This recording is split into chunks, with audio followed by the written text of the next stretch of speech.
আসসালামু আলাইকুম। আপনাদের সকলকে ওয়েলকাম করছি ডিপার্টমেন্ট অফ আইসিটি তথা তথ্য ও যোগাযোগ প্রযুক্তি অধিদপ্তরের অফিস সহায়ক পদের রেজাল্ট বা ফলাফল কবে দিবে এবং কাটমার্ক কত হইতে পারে।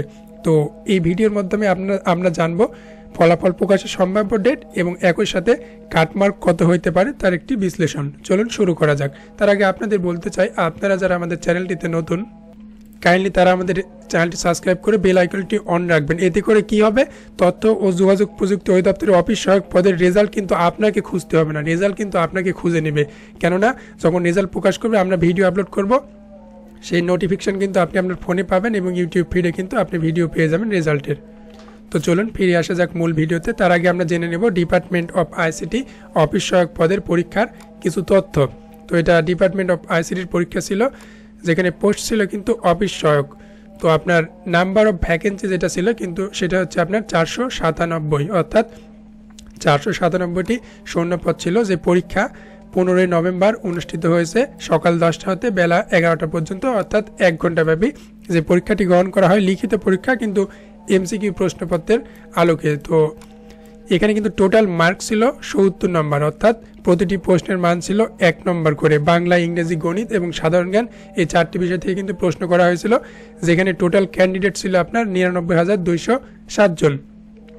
তো এই পরীক্ষার ফলাফল কবে দিবে আপনারা অনেকে জানতে চেয়েছেন। স্বাভাবিকভাবে এইগুলো পরীক্ষার ফলাফল আপনার 1 সপ্তাহের মধ্যেই দেয়, যেহেতু এখানে আপনার ক্যান্ডিডেট খুব একটা বেশি না, 1 লাখ অ্যারাউন্ড। সেই ক্ষেত্রে দেখা যাচ্ছে 3 থেকে 5 দিনের মধ্যে কিন্তু আপনারা রেজাল্ট পাবেন। তো এখন ভাইটাল যে কোশ্চেন সেটা হচ্ছে কাটমার্ক কত হইতে পারে। তো আপনার বিগত সালে আপনার হচ্ছে আইসিটি ডিপার্টমেন্টের যে পরীক্ষা হয়েছে বা অন্যান্য অধিদপ্তরের অফিস সহায়ক পদের যে পরীক্ষাটা হয় সেইখানে, এবং একই সাথে কাটমার্ক আপনার ডিপেন্ডেবল হচ্ছে 2টা বিষয়ের উপর। সেটা হচ্ছে আপনার কতটা হচ্ছে আপনার শূন্য পদ সংখ্যা রয়েছে কত, এবং একই সাথে কতজন প্রার্থী এখানে অংশগ্রহণ করেছে।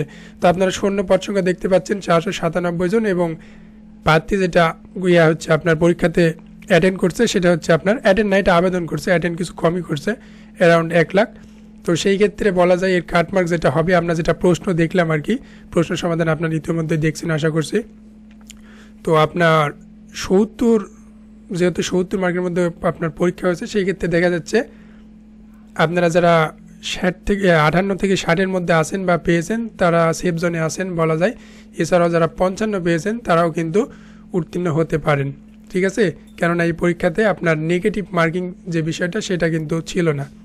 তো ওই ছিল আজকের ভিডিও। আপনি কত নম্বর পাবেন বা কত নম্বর পাওয়ার আশা করতেছেন সেটা অবশ্যই কমেন্ট বক্সে জানাবেন। একই সাথে আপনার সবার জন্য শুভকামনা। আসসালামু আলাইকুম।